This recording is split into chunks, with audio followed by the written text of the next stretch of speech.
Today, we are going to find out why your soil might be starving, even if it is full of nutrients.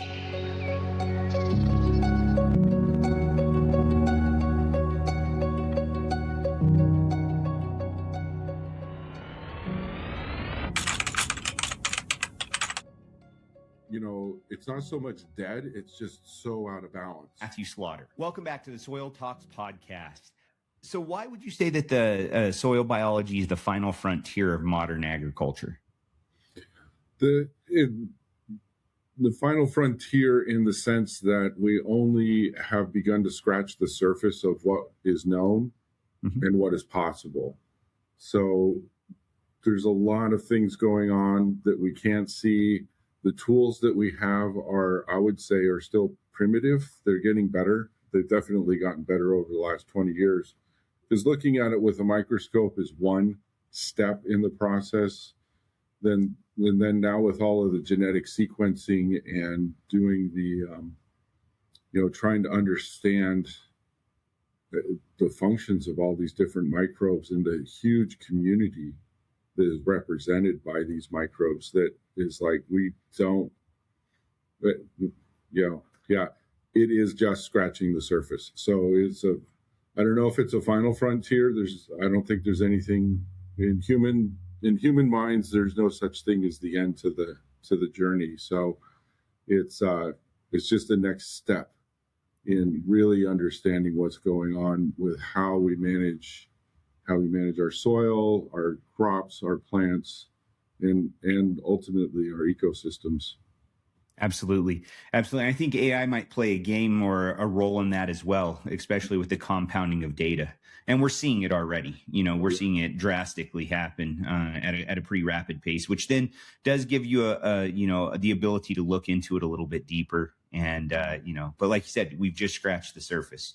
It could be the final frontier, but that may be still 100 years away, or who knows? We really don't know how long it's going to take to really understand it.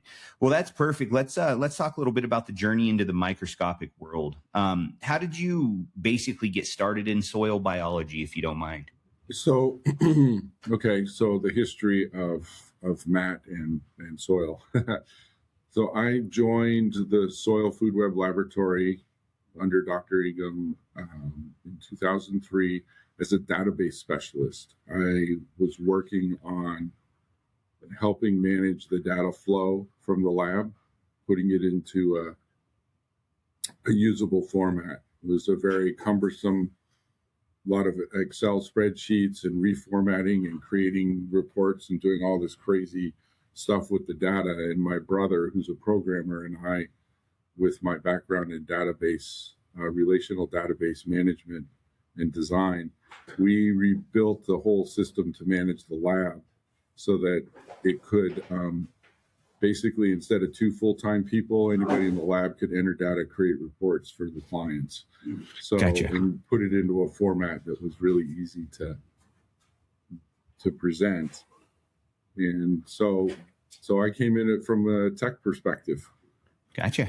Okay. Well, that's what got you into it. Yep. And then you've just been able to take that same tech background, I take it, and build it into your reporting now and the things that you do through Earthfort. I mean, you guys just kept it going, basically. Yeah.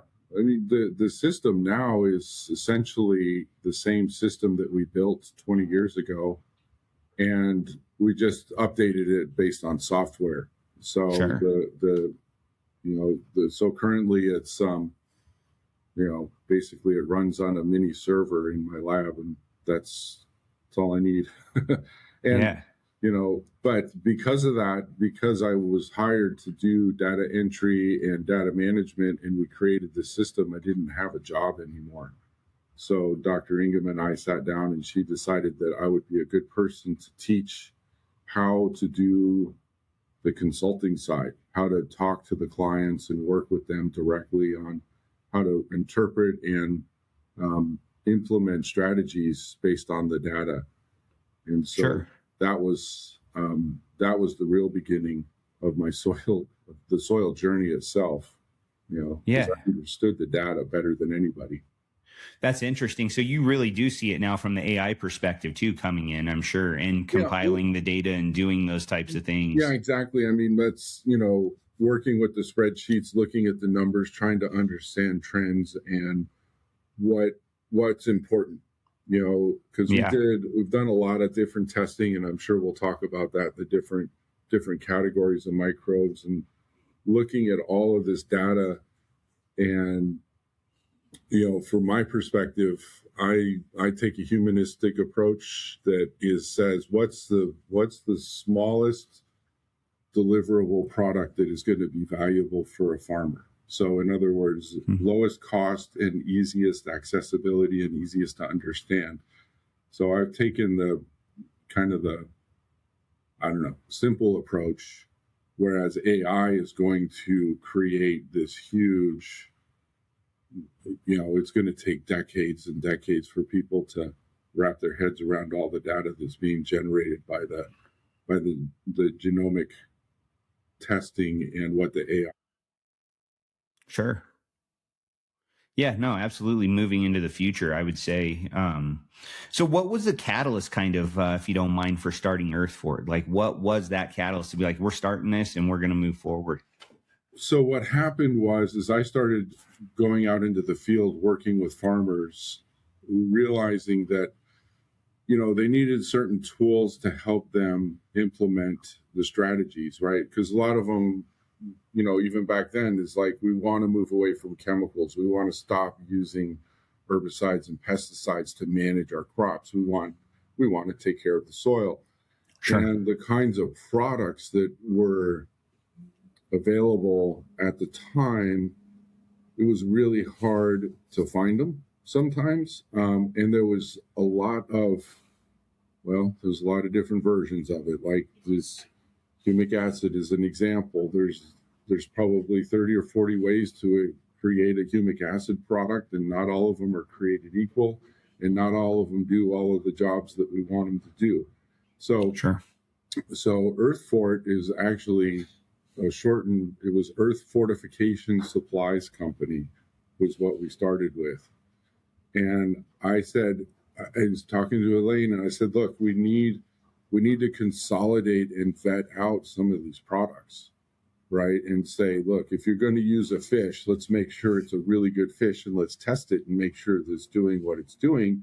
And if it does do a good job, then maybe we should help sell it, and we can sell it to our clients, and we create a separate entity to keep the lab and the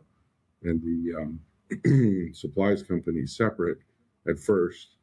And so, yeah, it was really about, let's go find these good tools that the farmers need that we can help get into their hands, based on what their goals are. Absolutely. No, that's great. And then and you ended up doing that. You probably brought some products in, did that, and then you went into development, I take it. Yeah. Let's move a little bit beyond the NPK thinking. That's a lot of what you said. Conventional guys wanting to switch over. Mm-hmm. We're still seeing it. And it's starting to happen more and more and more as well, which is a great thing. It really is a great thing. But why is sterile soil essentially a dead production system? There's a lot. That's a big question. Wow. Okay. Thank you. Very good. Very good. So the soils are. It's not so much that they're dead, because I've never tested a soil that didn't have life in it. So calling it dead soil is maybe a little misleading, but what we see is selection, and function. So the use of chemicals in the soil and over-tilling, overworking the soil, all of these things lead to degradation of soil structure, which reduces habitat for the microbes. Chemicals replace functionality. So the microbes that normally would be fixing and supplying nitrogen don't need to do their job anymore. And so their populations diminish or go away, and it shifts to some other things.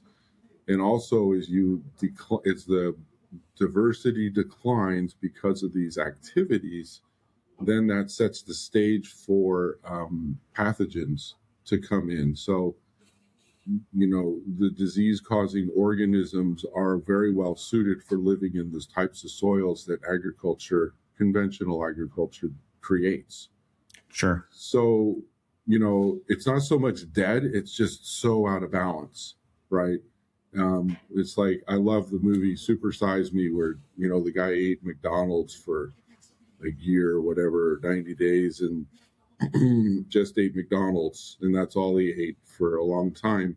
And the health problems that cropped up in him in a short period of time from that specific diet, is a direct indication of what's going on in our soils. Is that, these approach is force feeding the plants, and so it just takes away the function of the soil itself. Yeah. No, absolutely. And like you said, so you've never seen a sterile soil. There's No. always been something there. It's always been something. There's a couple of deserts in the world where I'd be really hard pressed to find biology in it, unless, you had water. But, but that's the thing, is that, sometimes it's just lack of water that's the lack of life. Sure. But, there's, they're not healthy, but there's something there. Yeah, no, absolutely. Absolutely. Let's look into more so about understanding the soil food web. Sure. And this is where we get into the cast of the characters, right? A quick breakdown of the functional groups. Let's go for it. Bacteria versus fungi. Okay. Why does the ratio matter for different types of plants, row crops, say, versus orchards, or whatever you want to do? Yeah. So the basic understanding is that, and this is controversial. So, take this with a grain of scientific salt, if you will. A lot of people are skeptical on this approach, but the basic idea is that bacteria and fungi have a particular role in the soil. They both have similar functions. The primary one is to break down nutrients that are present in the soil, break down organic matter, and help build soil structure. So those are the primary functions of the bacteria and fungi. And what happens is that in systems that have higher carbon demand, you get more fungi, because there tends to be more carbon in the soil, and they need more breakdown of heavy carbon type materials. And so fungi excel at that. And whereas annuals and perennial grasses and things like that, they tend to like more nitrogen, and that leans itself into the bacterial realm. There's also a relationship between the pH of the soil, electrical conductivity. Are you looking at micro aggregation requirements for the plant or macro aggregation? And the bacteria and fungi, work together to create those conditions, and they also work with the plant itself. So, it really is. It just comes down to, what does the plant actually need? What form of nutrients is that plant looking for? And what form of biology is best suited for providing those types of requirements? Even with nitrogen availability, the pH of the soil and the structure of the soil, the oxygen level, the moisture content, and the function of these microbes, it's different forms of nitrogen is being created and released. And a lot of that is, it's all chemistry, but it's also a big part of the role of those microbes themselves in that process. Absolutely. And that's exactly where exudates are excreted from the plant root systems to farm what it needs, right? Whether it's fungi, bacteria, like they know, as they excrete, the soil gels, the acids, things like that back into the soil. Correct. The exudates to feed them. So perfect. The predators, the role of protozoa and nematodes in cycling nutrients, if you don't mind. Yep. So that's the next phase of soil building, the microbial community. So bacteria and fungi, for the most part, there's always exceptions, but for the most part, they don't actually feed the plant directly. They're just creating the habitat, collecting nutrients, and then you need the predators to come and eat them. Essentially, protozoa eating, different types of bacteria, protozoa that eat on fungi, nematodes also eating fungi, bacteria, creating these, basically consuming these collectors of nutrients and then releasing those nutrients into the soil. Sure. And that's a pretty simple, no tree grows in the forest unless a bear shits on it, Yeah. So, it's the, their role, and they play a role in helping keep the system in balance. And when you get a system that's out of balance, their role changes and the functions change, and how they do their job shifts dramatically as well. So. What about rhizophagy? Have you looked into that much about bacteria actually entering through the roots, things like that?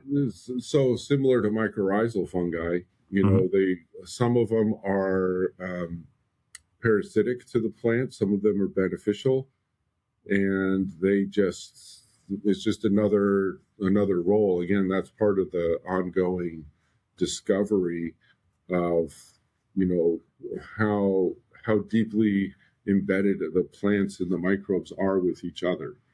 Sure. And so especially in grasses, that's a whole field of study, and depending on what you're doing with it, it could be a really great thing, or it could be a horrible thing. Sure. Especially with the types of endophytes and things like that are out there, rhizophagy, all of that is, it could be good or bad. It just depends on the circumstances, but it's all part of the natural system. Absolutely. No matter what. Okay. Biological testing versus chemical testing. Let's get into that. Why a standard chemical test might show plenty of nutrients, but the plant is still starving. Yeah. So, when you look at nutrient availability, there's a lot of different ways of extracting nutrients out of soil. And sure.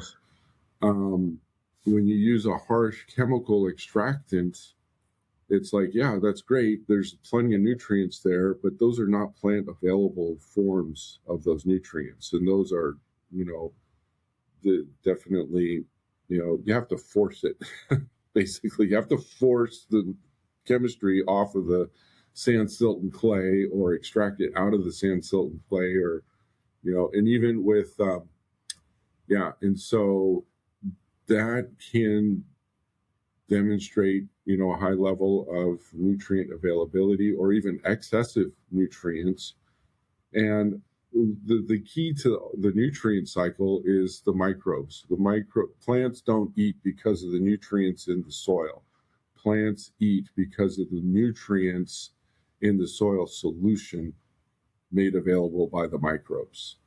Absolutely. And bioavailability. Bioavailability is the key. So when you're looking at a chemistry report, you have to take into consideration, okay, I've got a vault full of gold, but if I don't have the combination to the lock, I'm not going to get in there and get that gold.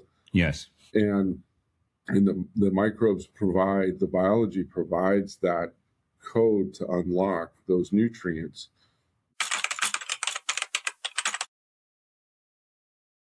And if you don't mind, then how does Earthfort's lab services basically, let's say, see sure what a standard lab lacks? Yeah, all I do at this point, like I said, I've a minimalist approach. I look at the pH and the EC to make sure that there's nothing out of whack in the chemistry side that would throw the microbes off. pH too high or too low can limit microbial activity, and electrical conductivity is the level of soluble salts in the soil. And if it's too low, then there's nothing free available. And if it's too high, then it's going to limit microbial activity. Sure. And then I just look at bacterial and fungal population. Is there enough of these two groups? And then what's the balance relative, to the plant that you're trying to grow? And that's it. Yeah. Absolutely. No, that's perfect. So you're basically looking at fungal to bacterial ratios, populations, Yeah. those types of things. Yeah, just the real bare minimum. Like I said, for 20 years I've been looking at the data, and those are the four pieces of data that actually make a difference at the end of the day for most farmers. And Yeah. if they correct those elements, it's the experience that we have is that then the soil structure starts to improve. They can then start reducing their inputs, and then the predators will improve, and the whole system will start to work better.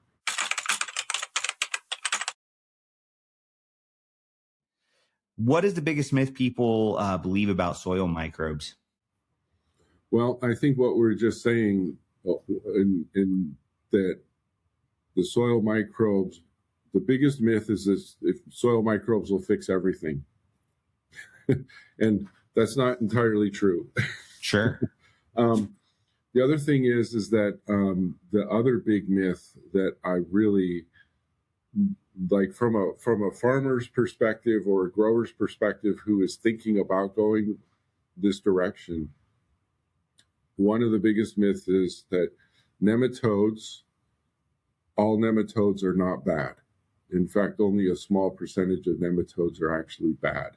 And a lot of farmers have zero tolerance for nematodes, especially in the larger crops, right? In the corn, wheat, soy, nematodes in an unhealthy system, those root-feeding nematodes can be really devastating.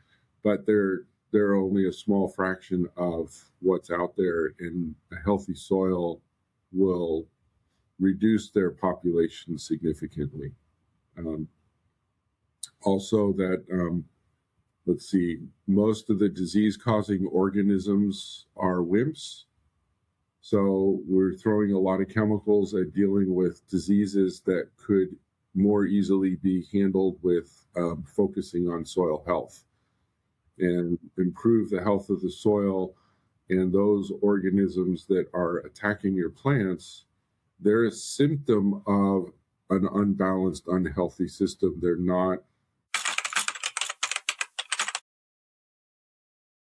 If a grower finds their soil is biologically depleted, where do they start? That's a good question. It depends on the farmer because there's a lot of angles to take with how to approach it. If you look at the big, like the pasture system, regenerative agricultural approach, they're going to start talking about cover crops, no-till, animal rotations, trying to start to manage the above ground part of it. Sure. And try and allow the system to recover on its own, and stop doing things that are detrimental to the system itself. And in some cases that works pretty well. In other cases, it's only a part of the program. The other part of it is to start introducing. So that's why when I look at the tests, when we do a test, I look at, are they deficient in anything? And if you're low, and if you don't have enough fungi or enough bacteria in the system, then you might want to think about adding biology, right? And the best way to do that, the primo way to do it, is a really good quality compost. If you can add a ton or two of compost to an acre of land that has good microbial population, and you stop doing things that mess it up, then that can go a long way to start help rebuild some of those microbes, those populations. Inoculate, basically it's an inoculation. If the compost is not feasible, then turning it into a compost extract or a compost tea is another option. The other way to approach it is to start looking at shifting your fertility program away from synthetic salt-based types of fertilizers and shifting to protein-based fertilizers. So instead of using, urea for your nitrogen source, maybe you go find a good fish and add fish instead of urea for nitrogen. And the same with, there's all kinds of different organic and or non-salt, non-synthetic types of fertility. I like, soy, alfalfa, fish, those kind of things are great for nitrogen. Then you got kelp. And those also act as microbial stimulants as well. So sure, prebiotics, basically. Yeah, prebiotics, exactly. And and humic acid is another great tool. And humic acid is probably one of the better options if you get the right kind of humic acid. Not all humic acids are created equal, and humic acid is fun because it does several things that are really valuable, especially in the initial stages of transition. One, a really good humic acid will help neutralize and chelate salts. So if you've been over fertilizing, there's a lot of nutrients locked up in the form of salt in the soil. The humic acid can go in and make those more bioavailable by chelating them. Then it also is a great biostimulant to help encourage the microbes to grow. And then it can also, and through that action, it's a great tool because fungi really like humic acid. That's one of their, that's the other part of the final frontier, because humic acid creation is still a discussion. I mean, how it is created, formed, and what those processes are in nature.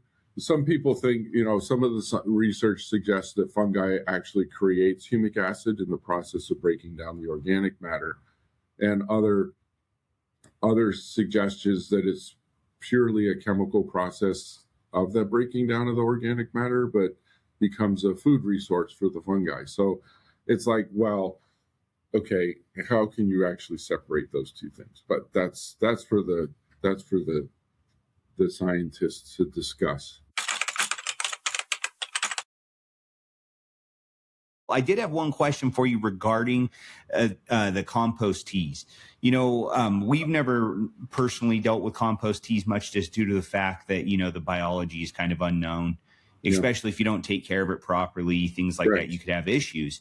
Yeah. As you try to scale that, have you seen issues with that, or is it not as big of a deal, or do you know of, or do you use, I should say, even like very specific biological inoculants that are, laid out more as a product, or what do you prefer? So when it comes to actual inoculation of creating microbes and applying them to the field, there's for a long time, I encourage people to make compost tea. I built and designed brewers to do that, worked on recipes, found really good sources of compost for people, or helped them make good compost. And that ultimately is probably the best way. That way it takes away the unknowns. You make your own compost and you're putting it back onto your land. That's the best approach.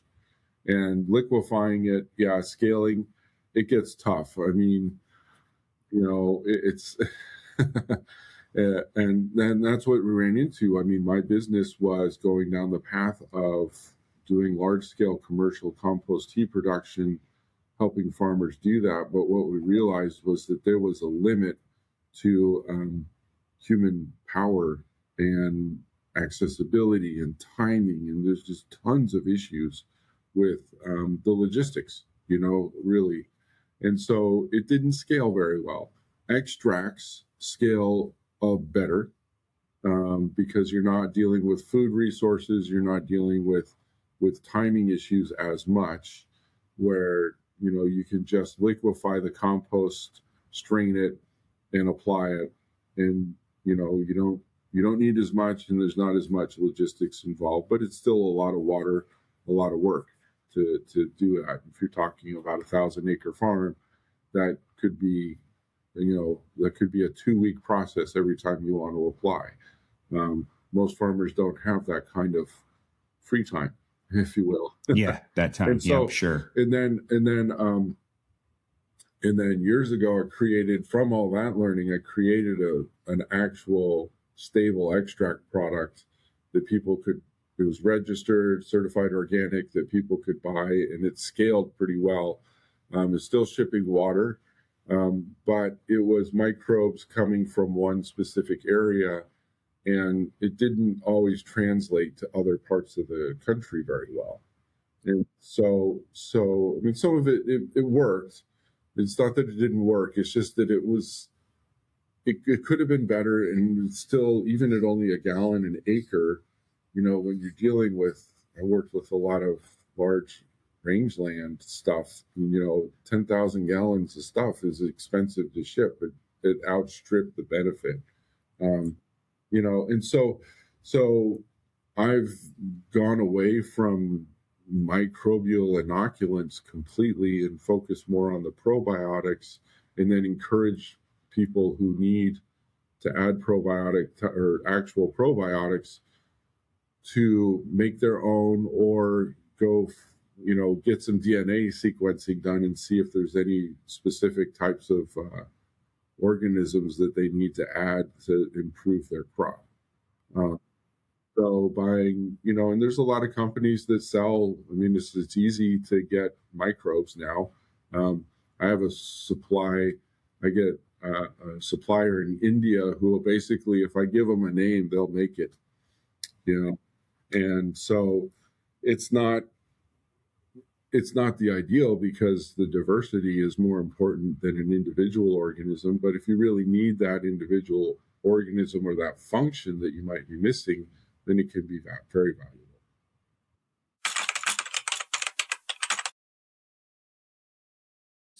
What are some of the most dramatic turnarounds you've seen in the field or in turf management? Because you do turf management as well, correct? Or you have worked on turf?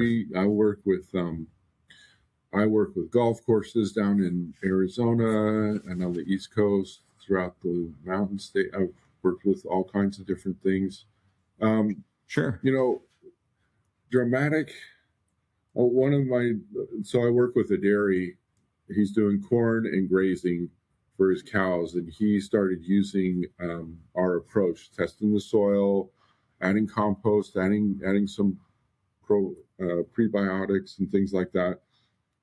And he was just a small organic dairy, and the results that he got within a year were basically saved the farm. Because what happened, and I don't know if you're familiar, when they sell the milk, they sell it by weight, and you get more. And the higher the milk fat, the more weight it is per gallon, and so you get more money. So we increased his milk fat in just one season by 0.5 percentage point, and then after 2 seasons, I think it went up a full point. And that basically was enough to completely turn the farm around. That's great. And it also reduced his need for outside inputs, so he didn't have to buy feed for his cows. From off the farm, he could start managing it. In fact, he's on my list. I'm calling him on Friday to schedule our annual visit.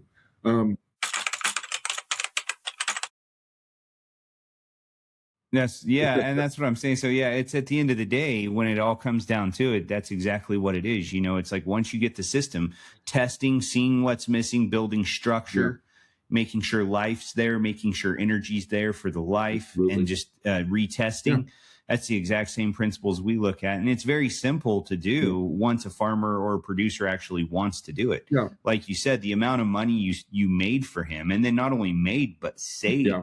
Saving the farm. Also, it's both sides of it. So not only did you make more money, you saved money, which is exponential on helping him. So that's always wonderful to hear.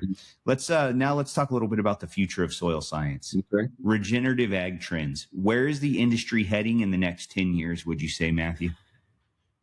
Well, I hope they're heading in a direction of common sense and critical thinking. Because there's a lot of things going on in the regenerative ag movement that I think people are missing. they're focusing on carbon credits. They're focusing on like physical practices, and they're not. It doesn't seem like they're paying a lot of attention to actually testing and looking at what they're doing and why they're doing it. And so Sure. I'm hopeful that people will start to pay more attention to the bigger picture of why are they moving in this direction? Because regenerative agriculture is an interesting concept, but the question becomes, I want people to start thinking about this.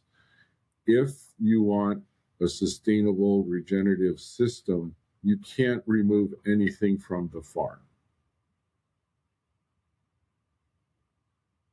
So if you're harvesting, let's say you're raising cattle, and you pull those cattle off the farm and you butcher them and you sell them, all of that energy is not going back into the farm. So, and the farm itself cannot sustain itself in that fashion because you've unclosed the closed loop. So if it's a closed loop system, then you could probably create a sustainable regenerative type of system, easy enough for somebody who's got a small garden and is eating and putting all their poop back into the garden, fine. But think about your inputs. Start being be smart about your inputs. And NPK is not something that goes away when you start doing regenerative agriculture. Don't fool yourself into thinking that you can stop fertilizing.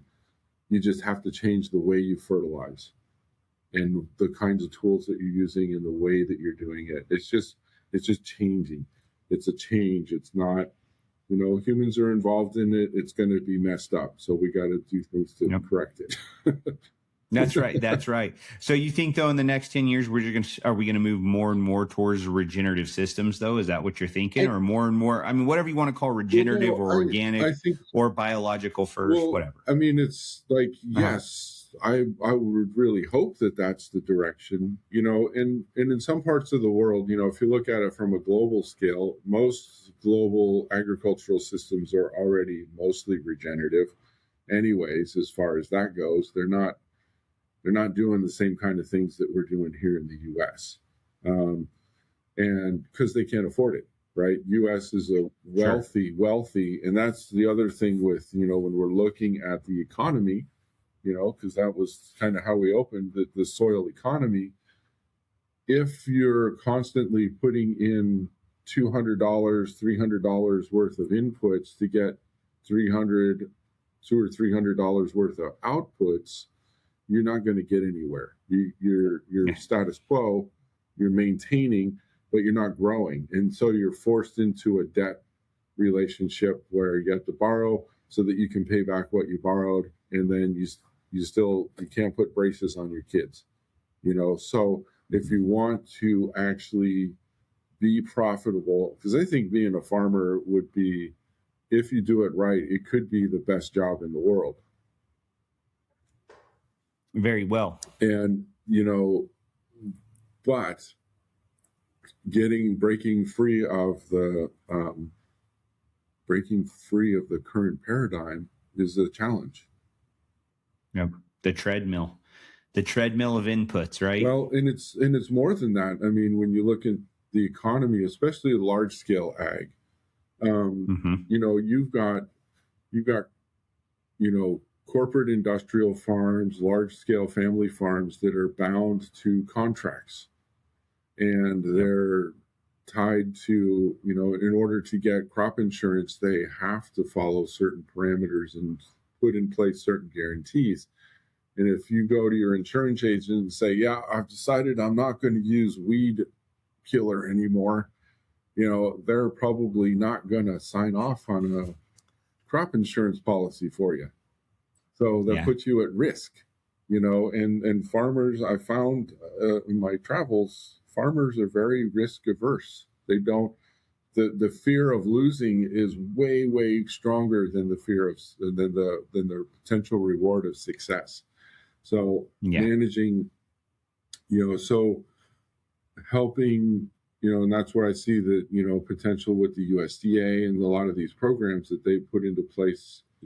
Hopefully there'll be more support for farmers to transition so that reduces the risk, because that's the one thing that's the one thing I've learned over the years is like I can go in and tell them all of these great things about what could happen, right? Mm-hmm. So you could double your yield and reduce your costs and have a great, healthy, wonderful environment, but there's also, if you're not honest about it, that could be really too good to be true. So you got to be honest about it. And it's like, yeah, it could not work.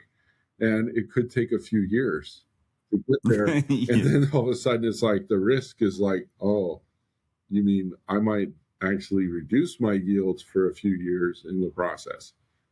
That's bad, or that I'm going to have to change the way I manage my weeds, or I'm going to have to change the way I manage my pests. And, it's so much change. So, hopefully there's support out there. Hopefully we can find more and more ways to help these farmers transition. Absolutely. And that is one thing, kind of like with the carbon credits, right? That's where a lot of people are starting to say, and I know you mentioned it just a little bit ago, but that was kind of the next thing: climate and carbon, the role of soil biology in carbon sequestration and water retention. So, there are farmers being paid out for carbon credits. I've heard things like that. I don't know. Maybe that helps with the transition that you spoke about. But what is that role of soil biology in carbon sequestration and water retention, if you don't mind? Yeah, so there's a couple things that go hand in hand with that. Is, the biggest way to create a good carbon sink in a soil is to increase the organic matter content. And when you increase the organic matter, that increases the carbon and, puts it into a good balance, because it's not about carbon sequestration. It's about fixing the carbon cycle and maintaining a pool of carbon that's available for the microbes and the plants to cycle through, right? You don't want to just create a carbon sink. That's called coal. That's called oil. Those are true carbon sinks. But for a farm, you want it to be a good carbon system of carbon flow, right? But as you increase the organic matter, if you start reducing the tilling, reducing the chemicals that you put on the field, improve the biological processes, you increase that organic matter. And that organic matter also is what is helping with the microbes, improving soil structure, which improves water holding capacity of the soil, and also the cleaning capacity of the soil. So it brings up a really interesting point, and maybe someday we can talk about this separately, but ultimately for me, this is all about water anyways. Yes. Because we got plenty of nutrients and there is biology. But if we don't take care of the water cycle processes, then it won't matter that all of those things are there if there's no water. So, improving water holding capacity, improving water filtration processes through the soil, and reducing or eliminating erosion. Those things you start doing those things, you don't need as much water, and maybe the water that does go on the field might actually make it back into the aquifers and stuff like that. So, Yeah, and that's important. And I think we're going to see it this year, at least where we're at so far. We're in a high desert and it's not pretty. I mean, we're low on snowpack, low on moisture, even in the valley. Like it's going to be interesting to see. You're going to see the people that have been working on their soils and ones that haven't. Every time they're going to struggle. I see it every time, and I always get, it's always it's stunning to see some of those things, It is. And you just are like, man, the guys that are just sitting over there trying to get it irrigated or whatever it looks like, the farmers or producers, or even the turf managers, right? That are trying to figure out how to keep water or enough moisture on their, on the turf. Yeah. I mean, it's those types of things. If they're not focused on that and they're only using synthetic inputs, it's, the salts, things like it just dehydrates everything. Absolutely. Absolutely. It's dehydrating. So let's, if you could, advice for professionals. What is one thing every farmer, landscaper, or gardener should start doing tomorrow to improve their soil biology? Honestly, it kind of depends on different things, but I would say for homeowner, just stop fertilizing. Just stop putting that crap on the field. And get over this idea that there shouldn't be weeds in your lawn.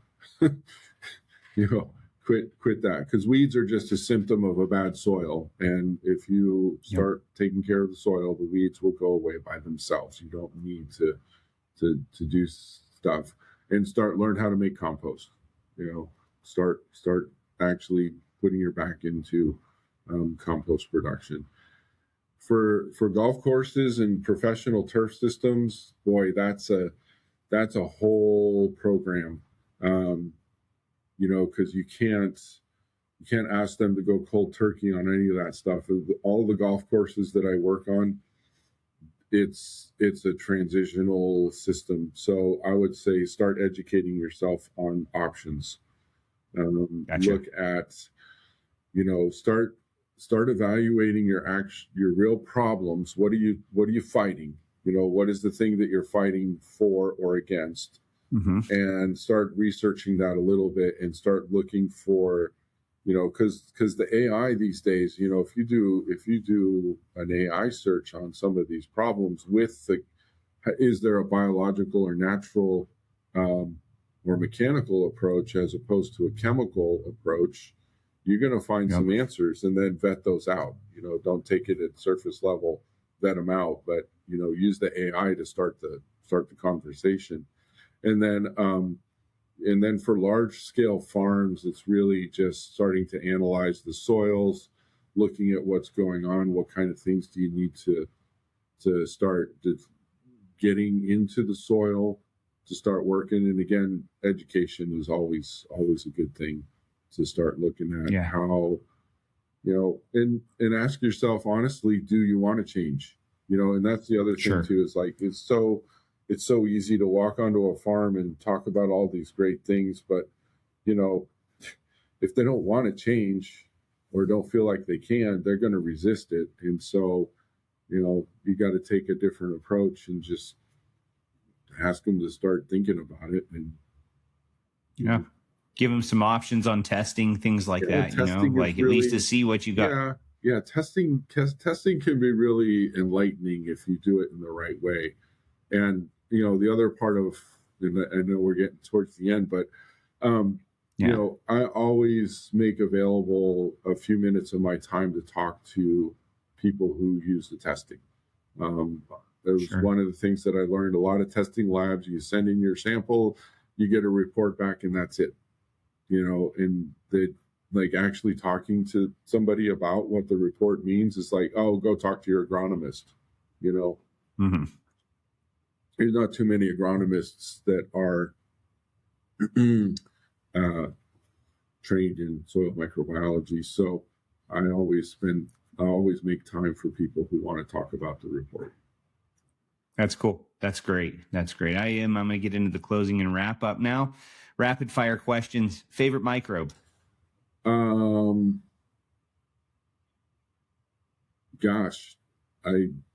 Naked amoeba. Yeah. All right. Most influential book on soil? Boy, I've got a huge library. I couldn't pin it on one. If I would recommend Teaming with Microbes for a beginner. Teaming with Microbes. Jeff Lowenfels. Yep. All right. He's going to be on here, hopefully here coming just real soon. You'll have a great time with him. Yeah. One piece of technology besides a microscope you can't live without? Your brain. All right. Where to find you? Where can people find you? So earthfort.com, easiest way. I do have an Instagram, Earthfort LLC. I'm also on there as Dirt Fixer. Okay. I don't do much social media, so take that with a grain of salt. If you want to reach out, just email me, matt@earthfort.com. Perfect. Yeah, no, and I just want to thank you again. If you would, I guess give us your closing thought also. This is kind of going to wrap it all up on the legacy of healthy soil. The biggest thing that I think anybody can do is to look at what's going on, ask questions about why do I have a problem? Why am I struggling with certain things? And really, ask those questions and look for yourself, and don't let trends guide you, but actually do research and look at what is going to work best for you, because there's a lot of ideas out there, and not everybody can provide all the answers for everybody, but there are answers out there. So perfect. Awesome. No, that's perfect. Yeah. And again, I just, to all of our subscribers, people that follow us on YouTube, if you would like, subscribe, share this video out, this podcast. We're on Apple Podcasts. We're on, Amazon Music.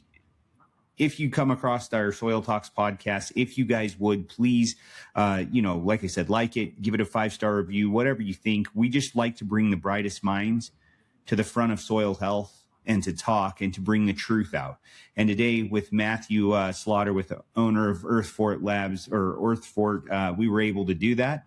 And we were able to get a good look into, into his company. And then not only that, but the way that we look at soil. And we just want to thank you again, Matthew, for taking the time to be on here to share your expertise with our audience.